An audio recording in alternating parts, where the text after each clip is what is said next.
3.5 लाख रुपए 1 रुपए जेवर तमाम चीज जो लड़की की शादी के लिए बनाई थी। खाली मोबाइल और 200 रुपए, इससे अलावा कुछ नहीं। तो यानी कि ये आरोप गलत है? हाँ, 1 रुपया नहीं लेके गई मैं घर से। और दूसरी बात ये जो इन्होंने घिनौना काम किया है दोनों ने, उन उसके ऊपर भी थोड़ी सुनवाई होनी चाहिए। इन्होंने जैसे आरोप लगाया है कि वो शराब पी करके पीटते थे, ऐसा मैंने कभी नहीं देखा, क्योंकि मैं यहाँ पे 2-3 महीने 6 महीने रह के जाता हूँ। ऐसा मैंने कभी नहीं देखा। ये खाली झूठ पे झूठ बोला जा रहा है और कुछ नहीं। तो पता लगा कि अलीगढ़ की पुलिस पीछा कर रही है, तो बच के जाएंगे कहाँ, इसीलिए फिर आ गए। उत्तर प्रदेश का जिला है अलीगढ़ और वहाँ पर एक अजीबोगरीब मामला निकलकर सामने आया है। एक बेटी की शादी थी 16 अप्रैल 2025 और अभी 10 दिन बाकी थे, तभी अचानक उस बेटी की माँ अपने होने वाले दामाद के साथ फरार हो जाती है।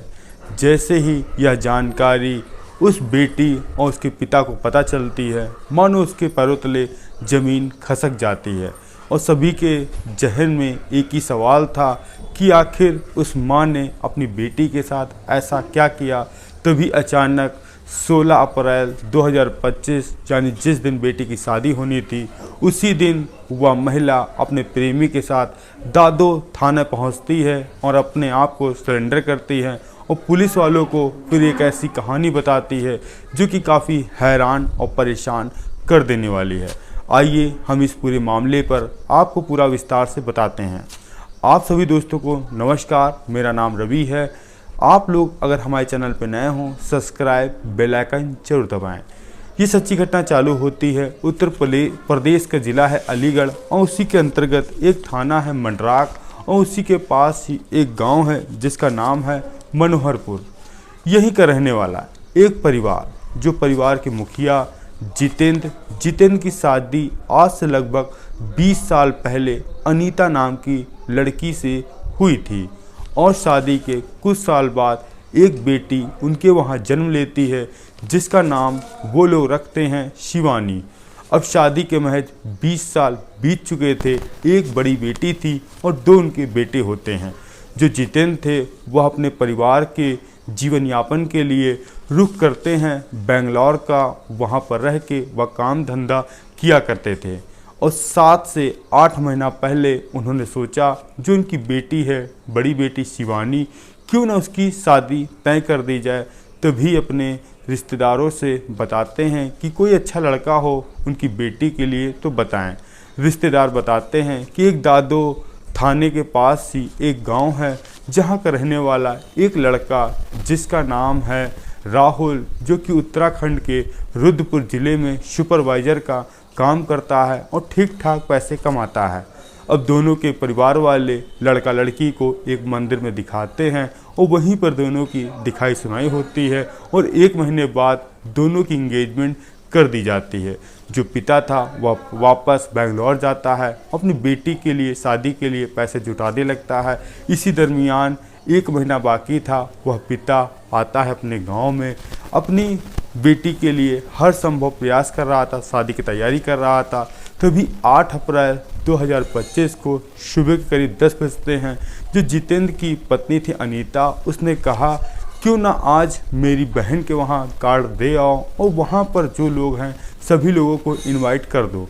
अब जितेंद्र नाश्ता पानी करके पहुँच जाता है अपनी साली के वहाँ कार्ड देने के लिए अपनी बेटी की बारात का और शाम के तकरीबन 7 बजे तक वह कार्ड बांटता है और अपने घर पहुँचता है और देखता है कि उसकी पत्नी नहीं है। तभी जितेंद्र अपनी बेटी शिवानी से पूछते हैं, माँ तुम्हारी दिख नहीं रही, वह कहाँ गई है। तभी शिवानी कहती है कि माँ मार्केट गई थी कुछ सामान लेने के लिए और उन्होंने कहा था आधे से 1 घंटे में आ जाएंगे, आप पानी नाश्ता वगैरह करिए, क्या पता रात में थोड़ा देर हो जाए, और अभी आ ही रही होंगी। अब जितेंद्र खाना पीना खाते हैं, रात के 9 बज जाते हैं और अभी तक उनकी पत्नी घर नहीं आई थी। तभी वह अपनी पत्नी को फ़ोन मिलाते हैं, उसका फ़ोन स्विच ऑफ आता है। अब वह बहुत हैरान थे, परेशान थे, लगातार दूसरी बार फ़ोन करते हैं।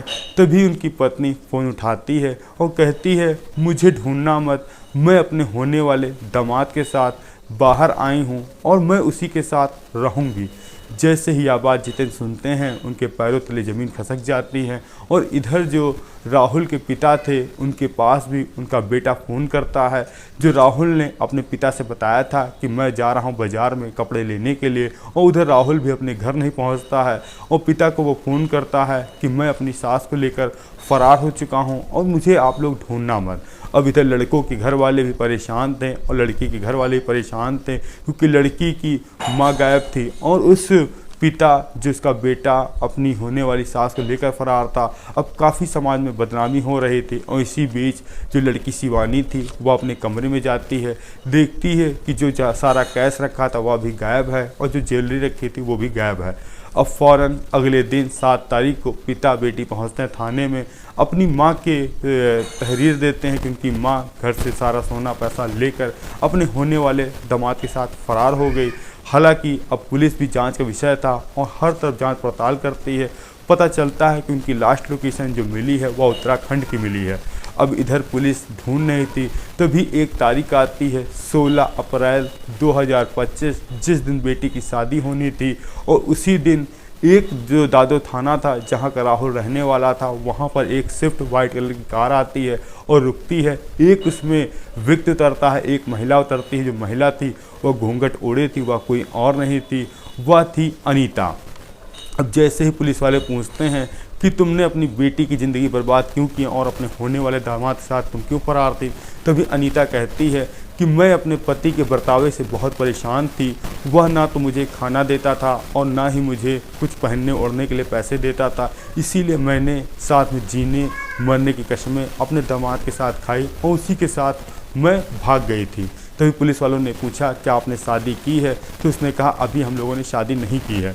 अब पुलिस वालों ने राहुल से पूछा जो उसका होने वाला दामाद था कि तुम अपनी सास को लेकर क्यों भागे थे, तभी जो दामाद ने कहा कि मेरी जो सास थी वह कह रही थी मैं तुम्हारे बिना नहीं जी पाऊंगी, अगर तुम नहीं आओगे तो मैं अपनी जान दे दूंगी, इसीलिए मुझे अपनी सास को ले जाना पड़ा और मैं अब बहुत थक हार चुका हूं और मैं कहीं भागना नहीं चाहता हूं और अपनी सास के साथ ही रहना चाहता हूं।